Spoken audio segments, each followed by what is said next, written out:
গেল শনিবার প্রধান উপদেষ্টা ডক্টর মোহাম্মদ ইউনূসের সঙ্গে বৈঠকে বসেন তিন বাহিনীর প্রধান। যমুনায় অনুষ্ঠিত বৈঠকের এজেন্ডা ছিল আসন্ন ত্রয়োদশ জাতীয় সংসদ নির্বাচন। এ সময় তিন বাহিনীর প্রধানকে নির্বাচনের নিরাপত্তা নিশ্চিত করতে প্রয়োজনীয় নির্দেশনা দেন অন্তর্বর্তী সরকার প্রধান।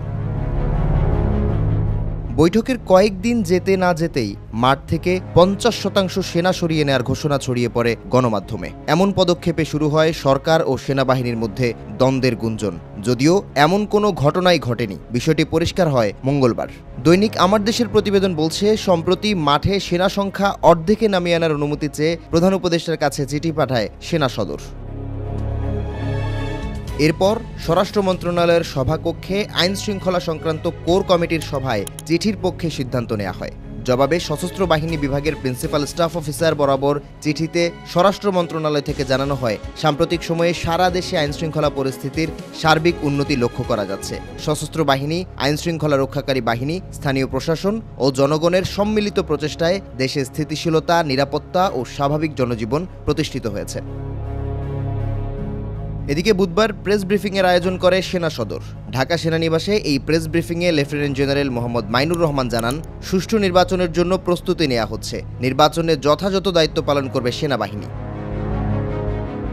মোহাম্মদ মাইনুর রহমান বলেন, সেনাবাহিনী আগের চেয়ে আরও বেশি ঐক্যবদ্ধ, বেড়েছে ভ্রাতৃত্ববোধ। জানান, জনগণের মতো অবাধ, সুষ্ঠু ও নিরপেক্ষ নির্বাচন চায় সেনাবাহিনীও, কারণ ভোট শেষে ব্যারাকে ফিরতে চায় সদস্যরা। নির্বাচনী দায়িত্বে ৯০,০০০ থেকে ১,২০,০০০ সেনা নিয়োজিত থাকবে বলেও উল্লেখ করেন তিনি। নির্বাচনকালীন সরকার ও নির্বাচন পেছানো নিয়ে বেশ কিছুদিন ধরে গুঞ্জন চলছে সামাজিক যোগাযোগ মাধ্যমে। এ বিষয়ে সাংবাদিকদের প্রশ্নের জবাবে ব্রিগেডিয়ার জেনারেল মঞ্জুর হোসেন জানান, অবাধ ও সুষ্ঠু নির্বাচন আয়োজনের লক্ষ্যে সরকার ও নির্বাচন কমিশনের পরিপত্র অনুযায়ী সর্বাত্মক সহযোগিতা করবে সেনাবাহিনী। নির্বাচন হলে দেশের স্থিতিশীল অবস্থার আরও উন্নতি হবে বলেও মন্তব্য করেন তিনি। এদিকে সেনা কর্মকর্তা মাইনুর রহমান জানান, ৫ আগস্ট পরবর্তী বাংলাদেশে আইন শৃঙ্খলা পরিস্থিতির অবনতি ঘটে, যা সামাল দেয় সেনাবাহিনী। বাহিনীর সদস্যরা মাঠে না থাকলে পরিস্থিতি অকল্পনীয় হতো বলেও মন্তব্য করেন তিনি।